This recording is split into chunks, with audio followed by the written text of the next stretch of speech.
baca sebuah esai tentang demokrasi. Tampaknya esai ini berkaitan dengan esai sebelumnya yang ditulis oleh Dr. Rizal Sukma ya, tentang menggerogoti demokrasi. Esai ini ditulis oleh Ulil Absor Abdallah, judulnya Merawat Demokrasi.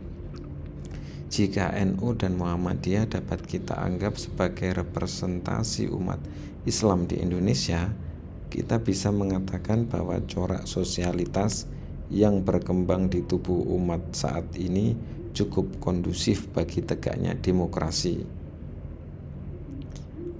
Dalam beberapa tahun terakhir ini, sejumlah ahli mengungkapkan kecemasan tentang sebuah gejala global yang mereka sebut democratic backsliding atau kemunduran demokrasi.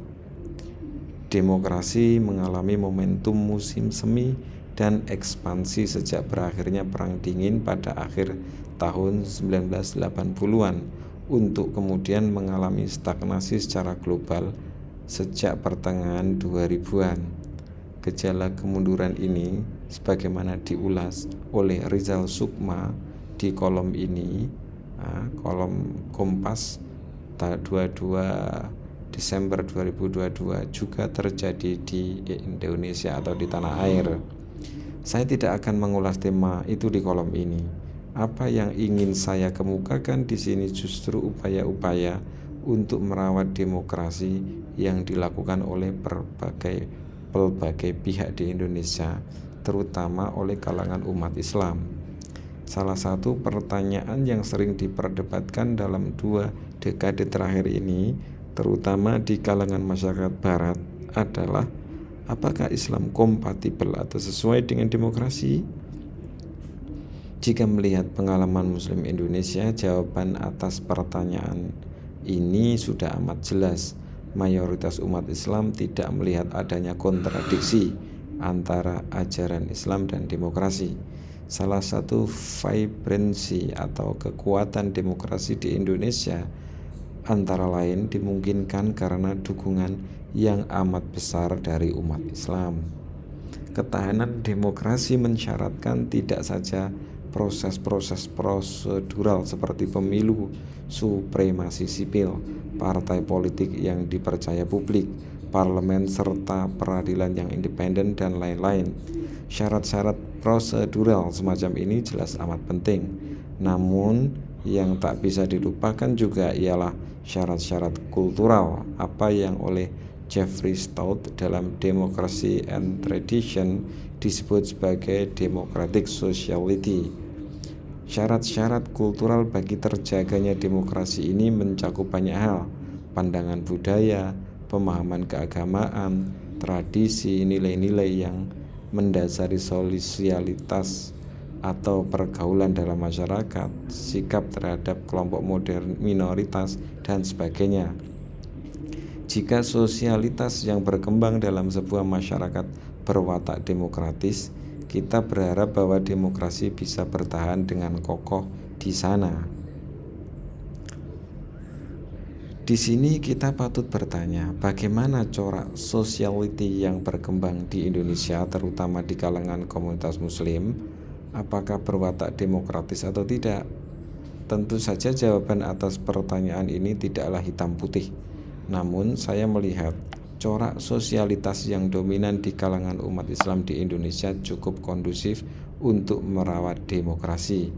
Hal ini tampak misalnya dalam paham keagamaan mayoritas umat Islam di Indonesia. Jika NU dan Muhammadiyah dapat kita anggap sebagai representasi umat Islam di Indonesia, kita bisa mengatakan bahwa corak sosialitas yang berkembang di tubuh umat saat ini cukup kondusif bagi tegaknya demokrasi.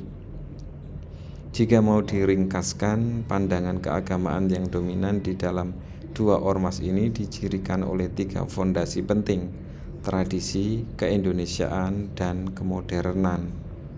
Yang dimaksud dengan tradisi di sini ialah suatu paham keagamaan yang melihat bahwa konteks budaya lokal sangat penting dalam penghayatan dan praktik keagamaan.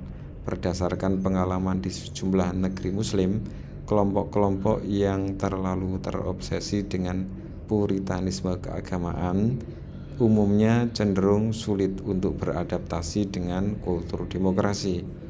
Apa yang disebut keindonesiaan di sini ialah paham yang tak menganggap adanya kontradiksi antara kebangsaan dan keislaman.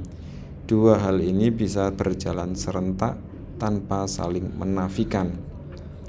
Kelompok-kelompok yang cenderung bersikap antagonistik terhadap bentuk negara bangsa umumnya juga memiliki sikap yang negatif terhadap demokrasi. Sementara itu, apa yang saya sebut sebagai kemodernan ialah sikap terbuka terhadap perubahan-perubahan sosial yang muncul dalam era modern.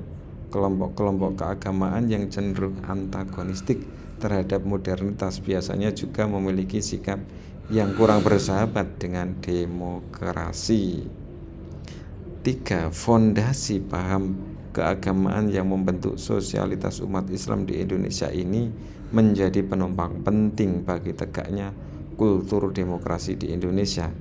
Inilah sumbangan penting umat Islam dalam merawat demokrasi di negeri ini. Di tengah-tengah riuh rendahnya dinamik politik menjelang pemilu tahun depan, mungkin banyak yang tidak lagi melihat aspek-aspek kultural semacam ini. Dengan mengungkap kembali hal-hal ini, saya hendak menunjukkan bahwa kekuatan demokrasi di negeri ini ditopang oleh faktor-faktor intangible dan jarang disorot dalam perdebatan di publik. Faktor-faktor ini berakar pada koral sosialitas yang berkembang dalam tubuh umat Islam, umat politik terbesar di negeri ini.